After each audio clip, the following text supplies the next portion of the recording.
Floridians and the Atlantic Fleet. We are live. Rockwell Hall, the Naval Amphibious Base, the battle at Little Creek in the finals, and it will be a battle. I think the toughest match might be behind Jason Couch. I mean, we can talk all we want to as you take a look at the success factor. We talked about it last night, lanes 3 and 4. Well, look what he's done here. He's gotten quite a few strikes. I mean, 9 total with very few miscues. And I'm not 100% sure that that statement by Brian Himmler didn't create the miscue. He loved lanes 1 and 2 during the qualifying. Said if there was a downside, it would be 3 and 4. And you were quick to yell across the room. Adaptation. Well, adaptation. You're a star that you are. You better conform to what you've got to work with. Meanwhile, Steve, 4 and 4 on 3 and 4.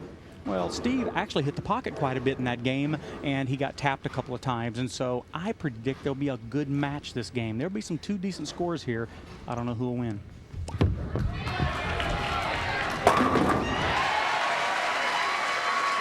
Well, Steve's not intimidated by Jason whatsoever. He gets up and just throws an absolute great shot. So he's going to stick it right back into space and say, I'm going to give you all you can handle.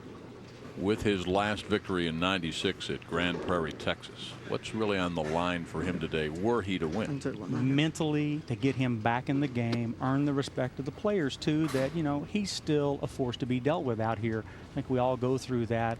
But he wants to, in his own mind, know that he still has it.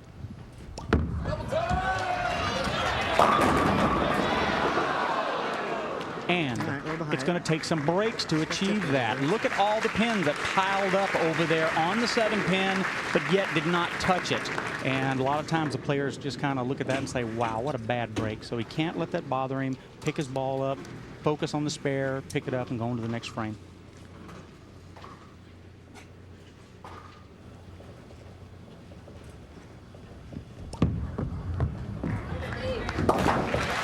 You wouldn't really say that Steve is unemotional. He is very intense, but certainly by comparison with the fiery Jason Couch.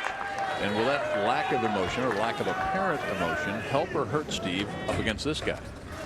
I say it hurts him.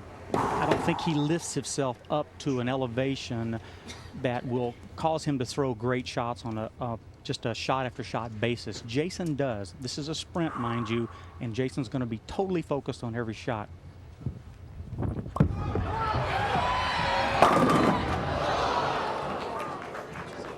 Well, we got a game here.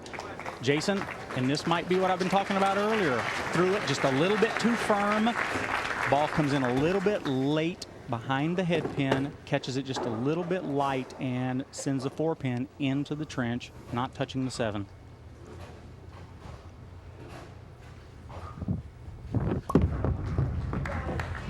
Asked him last night to define pressure. He just laughed. He said, wait, you asked me that last week in Florida. And I said, well, it's a different week. And he said, okay, this week's format is pressure. Very tough format in the fact that it was a sprint. You get out there, you try to win as many games as you can, and you bowled heads up against the best players on the planet. And, you know, there's no gimmies out here, especially on a condition that's a little bit challenging. It's not extremely easy, but it's not extremely tough.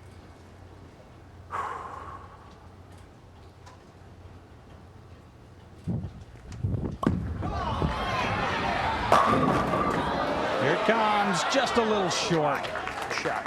Jason got that ball trusted well to the left, no problem, had full hand in it, great rotation. That ball made the corner with some authority. Coming into the pocket, just a little too steep, and sends the 4-pin quicker around the 7-pin. Check the water and the oil, please. Actually, he's just probably maneuvering the tape in the thumb hole because he wants to make sure that he probably put a new piece in there. Just wants to make sure that he's got a good grip on this. You can't afford to miss a spare in this position. Rather appropriate bowling ball being at the naval base here. Well, Jason, red, white, and blue. Patriotic, huh? Well, he's a patriotic kind of guy anyway. How about Chris Barnes' outfit the other night? Wearing the red, white, and blue, but he was a Team USA member, so being that they wore that type of outfit all the time, it just fit here too perfectly.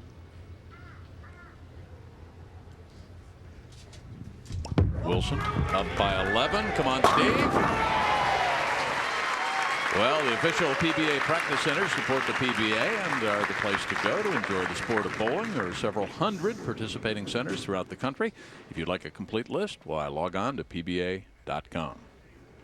Steve did his job, got up on the right lane and just got refocused and said, I'm still in this game. I don't worry about this guy. If I bowl the best game I can bowl, I have a chance to win. Don't worry about your opponent. Just make great shots.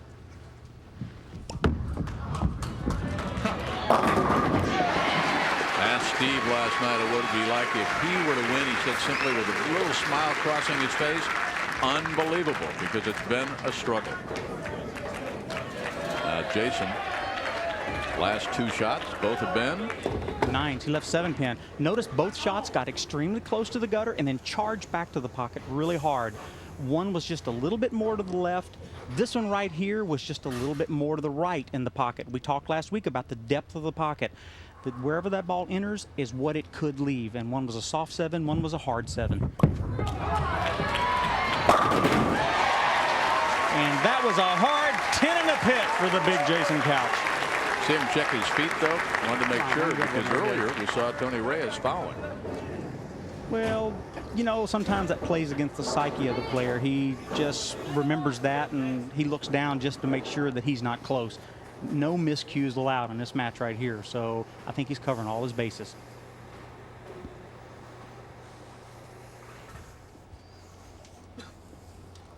Steve Wilson is up by 11 pins right now, and he's just sitting there looking away, thinking that, you know, come on, Jason, give me a break. 4 consecutive championship round appearances for that man, Jason Couch. What a role he's been on, huh? 3rd or better in 4 of the PBA's 7 winter tour stops right here on ESPN.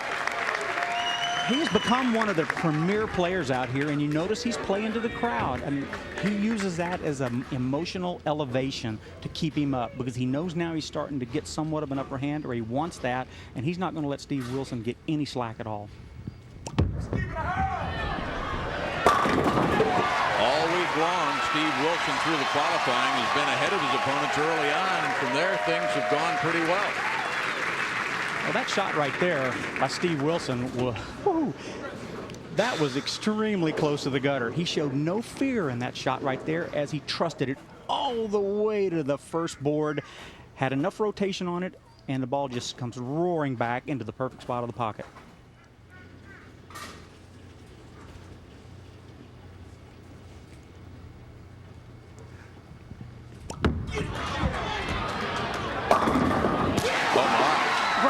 For Mr. Wilson right there. Steve Wilson out of Lake Worth, Florida in the finals, looking for his 3rd PBA national crown. 11 years as a touring pro up against last week's winner, Jason Couch. Jason Couch rallied from a 23-pin deficit in the final 4 frames of the decisive 3rd game last night. You've seen him, you've bowled against him. I mean, there just is no get up and quit in this man whatsoever. Probably the most intense player on the tour right now. Pete Weber owns a part of that title also. When Pete gets it going like Jason does, they're both on that same level of intensity, which fuels them to perform their best. Championship match down by 11. 4 in a row for Steve, looking for his 3rd PBA title. I knew this was going to be a battle. Nobody's going to give this one away. I'll tell you what, both these players are on their games right now, and they're mentally prepared to do the job.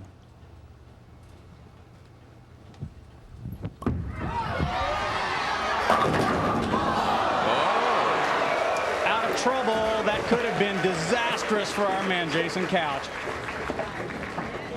Wow. I'm going to tell you what, look at when the ball comes into the pocket there. Great shot. Actually, it was the 3-pin that comes off the wall and bumps the 10-pin to knock it out, to leave him with basically a routine spare. So he may as well count his blessings right there. A bit bemused. Well, that's a huge break for Steve Wilson because, I mean, they're both now extremely close. Steve Wilson is actually right now plus 32. The maximum score that Wilson can bowl is 280. Here's the replays a while ago whenever Steve Wilson threw those 2 shots. Both these shots were just perfectly thrown, and he trusted it out to the gutter. He said, I'm not going to tolerate anything less than the ball, perfect spot of the pocket. Look at this one right here. He gets it in. He gets it in just a little bit more. See how close it is in tighter?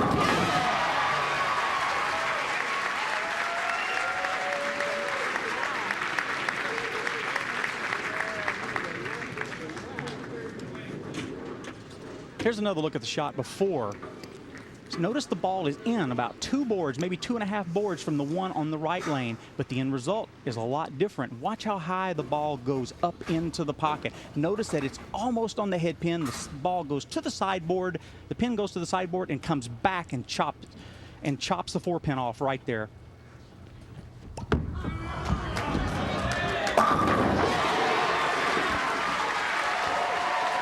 Steve Wilson is here to play. He's got a 5-bagger.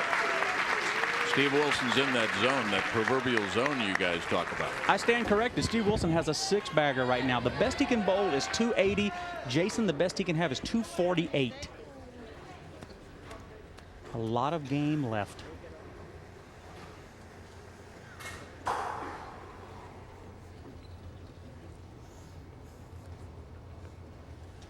Jason needs to dig extremely deep and summon out the best shots he can throw right now. And we got the big tomahawk coming across, taking the 7-pin out. He's one of the guys out here that does this on a regular basis. 1 pin to the wall, and it comes right back. Notice on this shot right here, he trusts it all the way to the gutter because he knows it's going to come back hard. The 1 pin goes all the way to the wall, into the 7. Look at that reaction. The intenseness on that. Look at the pin coming back across with some velocity that is unmatched. Throw it good, they'll go down. Great comment right there by Jason. Throw it good and they will go down. And that is exactly right. Well said, Jason. Carry for me! He was hollering. He knew that ball was going to be close to the pocket.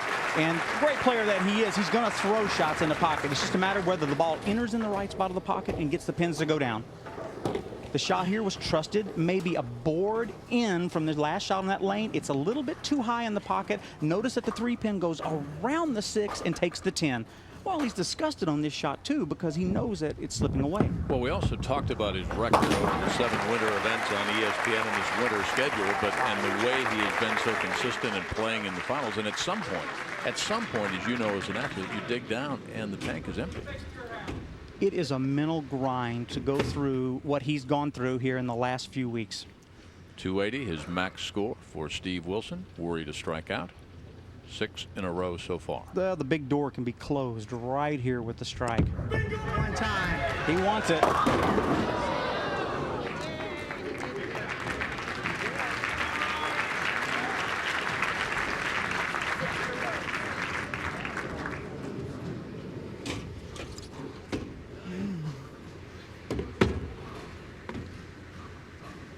Thanks to all the folks here at the Naval Base, at Little Creek. The great job that the Navy has done this week. Rockwell Hall, our home venue.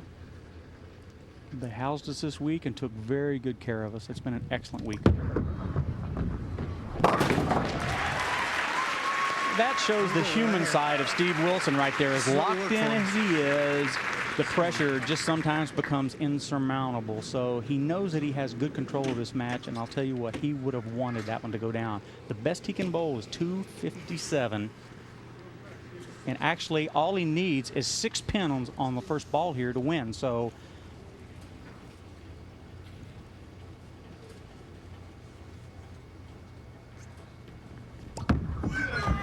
pretty clean shot.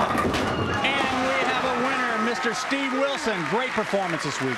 10 years of PBA touring pro. It's his 3rd national title right there. The 32-year-old right-hander out of Lake Worth, Florida. His first win since back in '66. He said last night, worried to win, it would be unbelievable because he has been struggling. He's your champion in the 2001 Battle at Little Creek. $20,000 for Steve Wilson, $10,000 for the runner-up Jason Couch. What a roll Jason has been on. Last week's winner at the Villages. For more information on the fall schedule as far as the PBA is concerned, log on to their website, pba.com. A major announcement coming up right after, well, March Madness and hoops.